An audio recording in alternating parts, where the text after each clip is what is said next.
James, tonight you reached 29,000 career points. It's a milestone that only 8 other players in the history of the league have had.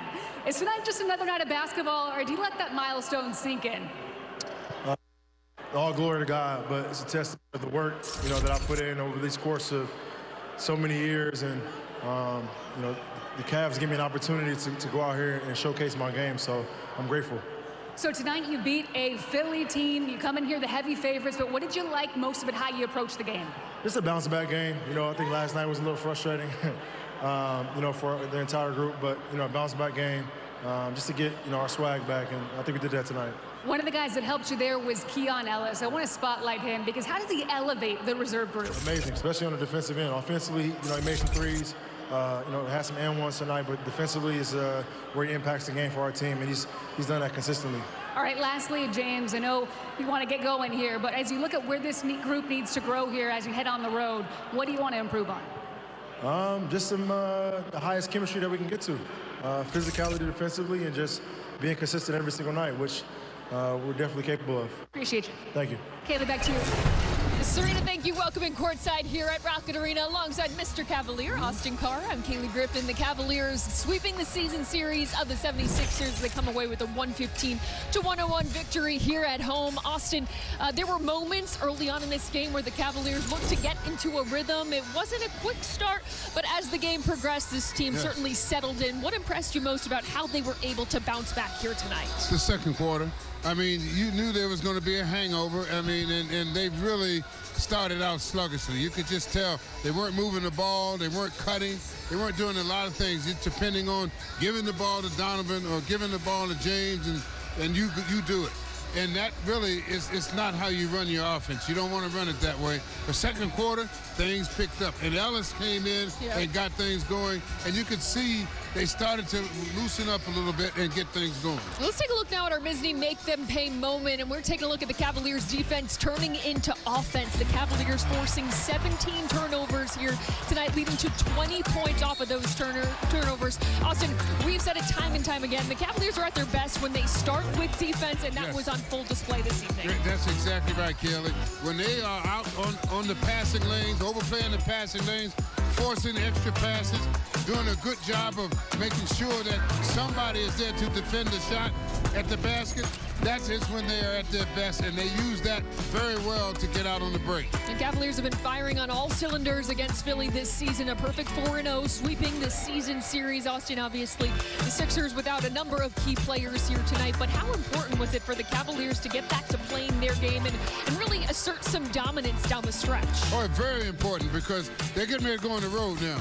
And when you go on the road, you got to have all your cylinders working properly.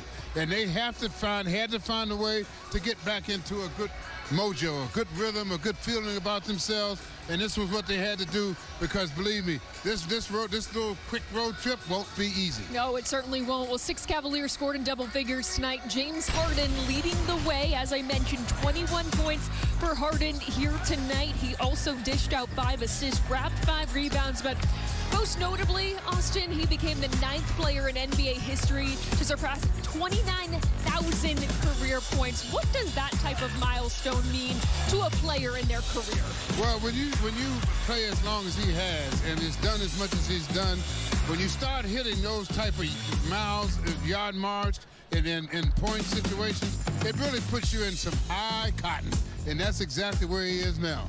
Look at that. He's now behind Wilt Chamberlain, Dirk Nowitzki, and Kevin Durant. He just passed Shaquille O'Neal just a little while ago, but 29,017 points for James Harden now. Pretty incredible to see. And it wasn't only James Harden here tonight, Austin. It was Donovan Mitchell as well, as we revisit our FanDuel same-game parlay from pregame. And Donovan Mitchell, 17 points here tonight. He dished out 6 assists as well.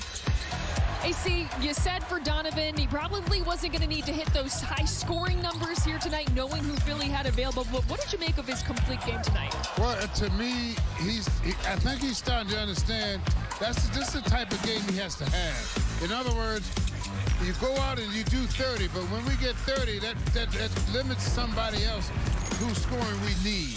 And by coming up with games between 17 and 25, 5 assists, 5 rebounds, those are the kind of games where it seems like the team moves better on the offensive end of the floor. Well, here we go. Another day, another losing parlay. Oh, man. The Cavaliers did come away with the win, so we did come away with that last leg. But unfortunately, James Harden and Donovan Mitchell not. The longevity is amazing.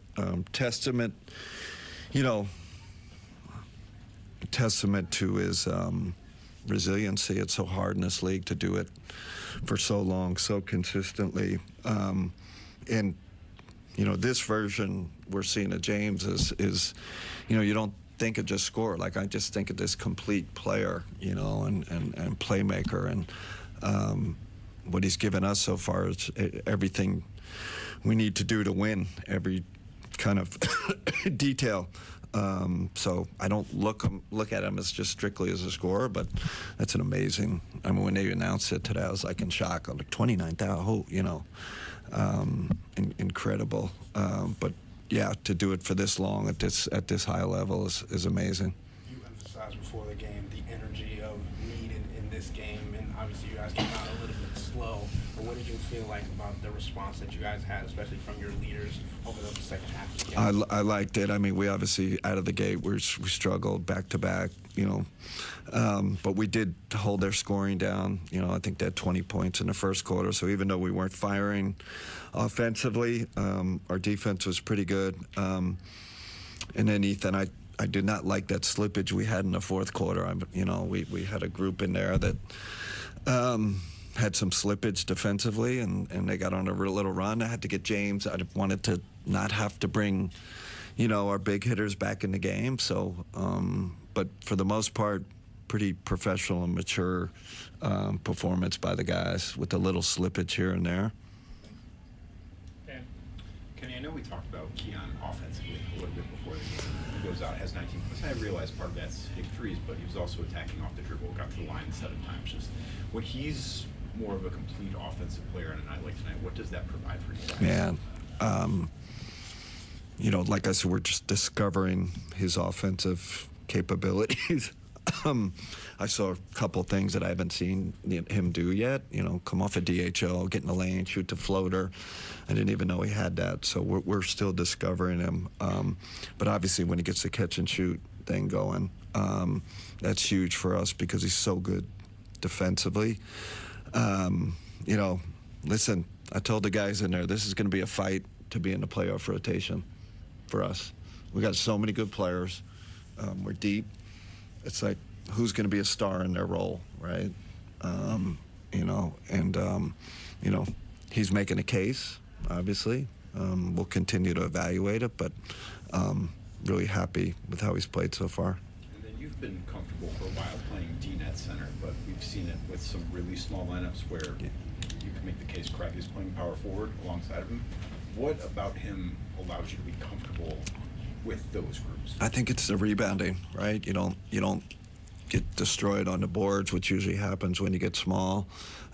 He's stout enough to give you some rim protection, but small sample size has been really good for us. So we're going to keep looking at it, especially with J.A. out. We'll keep looking at it more, but obviously provides the offensive spacing too. With James, the 29,000 points is obviously a testament to his talent. It's also a longevity thing. How impressive is it that he's been able to be as durable as he has, given everything that his teams have asked of him over the years? I think, first of all, his body type helps, right? He's a strong human being. But, the intelligence, I think, too, how smart he is.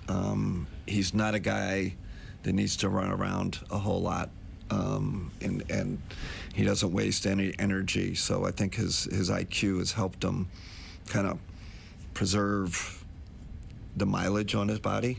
I will say this: we get all this internal. It is proven that he's not a guy that's running a ton or doing a lot of miles. It doesn't say that he doesn't play hard. It's not that.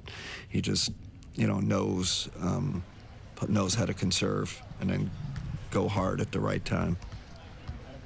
Cavaliers take down the Sixers tonight, 115-101. What a performance from Keon Ellis and the bench. We'll talk that second unit on the other side.